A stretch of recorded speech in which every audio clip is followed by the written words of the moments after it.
The night the calls stopped coming was the night Daniel finally understood what silence really meant.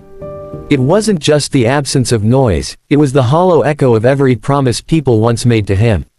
For years, Daniel had been the one everyone relied on, the dependable friend, the responsible son, the man who always showed up early and stayed late. If someone needed help moving, he was there. If someone needed money, he found a way. If someone needed encouragement, he gave it freely, even when he himself was running on empty. He never kept score because he believed loyalty didn't come with conditions. But loyalty, he would soon learn, isn't always returned. It began slowly, the way most heartbreaks do.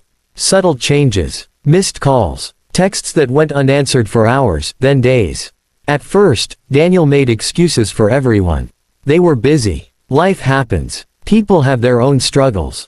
He told himself this over and over because the alternative, the possibility that people simply didn't care enough, felt too heavy to carry. For most of his life, Daniel had built his identity around being needed. Being useful made him feel secure. It gave him purpose. So when the world started pulling away, he didn't know who he was supposed to be. 3 months earlier, everything had looked different. Daniel had a steady job at a mid-sized logistics company, a small but comfortable apartment, and a circle of friends he considered family. His mother called him every Sunday. His younger brother often borrowed his car. Weekends were filled with laughter, cheap takeout, and long conversations about dreams they all swore they would chase one day. It wasn't a perfect life, but it was stable, predictable, safe. Then the layoffs came. The company announced restructuring in a cold, carefully worded email that landed in Daniel's inbox at 6:14 a.m. He remembered the exact time because he stared at the screen for nearly 10 minutes, rereading the message as if the words might rearrange themselves into something less final. His position had been eliminated. Effective immediately. Thank you for your service. We wish you the best in your future endeavors. Future endeavors. The phrase felt almost mocking. At first, Daniel wasn't afraid. He had savings. He had connections. He had people. He told himself this was just a temporary setback. By noon that same day, he had already sent out 15 applications. By evening, he was on the phone with Marcus, his closest friend, who confidently said, "Don't even stress, man. Something better is coming. I got you if you need anything." Those words, "I got you," wrapped around Daniel like a warm blanket. He believed them. Weeks passed. Applications turned into silence. Interviews almost happened but didn't. Recruiters stopped replying. His savings began shrinking faster than he expected. Still, Daniel stayed optimistic. Every time anxiety crept in, he reminded himself of all the times he had been there for others. Life had a way of balancing things out. Good people didn't get left behind. Except sometimes they do. The first real crack appeared when Daniel asked Marcus for a small loan to cover rent. It wasn't a huge amount, just enough to buy him another month of breathing room. Marcus hesitated on the phone, a pause so brief most people might have missed it, but Daniel didn't. He had always been sensitive to tone, to shifts in energy. Still, Marcus eventually said yes. "Yeah, man, I'll see what I can do." But the money never came.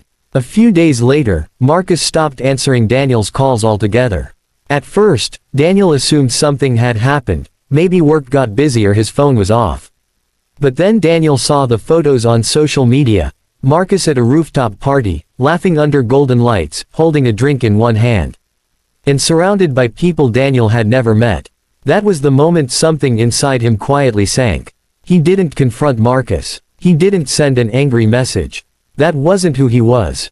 Instead, he told himself again that people get busy, that everyone is fighting battles you can't see. But doubt had already planted its roots. Then came his brother. Daniel's younger brother, Amir, had always been the reckless one, the dreamer who jumped first and thought later. Daniel had bailed him out more times than he could count. Late-night pickups, unpaid bills, even covering a semester of tuition when Amir nearly dropped out.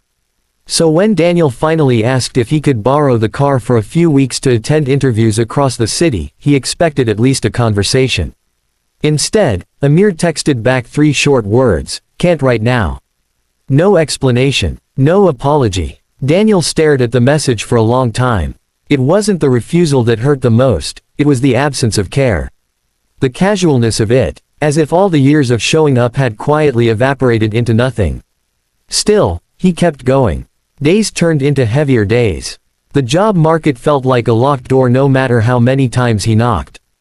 Bills stacked up in quiet, threatening piles. His landlord, once friendly and patient, started leaving more formal reminders taped to the door. Daniel began skipping meals to stretch what little money remained. Sleep became shallow and restless. And the phone stayed silent. It wasn't that people had formally cut him off. No one sent a message saying, "I'm not here for you." Instead, support simply faded. Invitations stopped. Group chats moved on without him. Messages went unread longer and longer until Daniel eventually stopped sending them altogether. There's a particular kind of loneliness that comes not from being alone, but from realizing you've become forgettable. The lowest point came on a gray Tuesday morning when Daniel opened his fridge and found nothing but a half-empty bottle of water and expired ketchup. He stood there for a long time, staring into the cold light, feeling something unfamiliar rise in his chest. Not panic, not even sadness, clarity. For the first time, Daniel stopped waiting for someone to show up. That afternoon, instead of sending more job applications into the void, he walked to the public library. It wasn't a dramatic decision. It wasn't fueled by some sudden burst of motivation. It was quiet and almost accidental. But that walk would become the turning point he didn't yet recognize. Inside the library, surrounded by the soft rustle of pages and the low hum of people minding their own business, Daniel felt something he hadn't felt in months: stillness. No expectations. No disappointment. Just space to think. He sat down at an old computer and began searching, not just for jobs this time, but for skills. Certifications. Freelance opportunities. Anything that didn't require someone else to give him permission to move forward. If no one was coming to help him, he would help himself. The next weeks were not inspiring. They were not cinematic. They were brutally, quietly difficult. Daniel spent long days in that same library chair, teaching himself new software, watching tutorials, applying for small freelance gigs that paid barely enough to matter. Most of them rejected him. Some never replied. A few gave him tiny chances. He took every single one. There were nights he walked home exhausted, wondering if any of it would actually change his situation.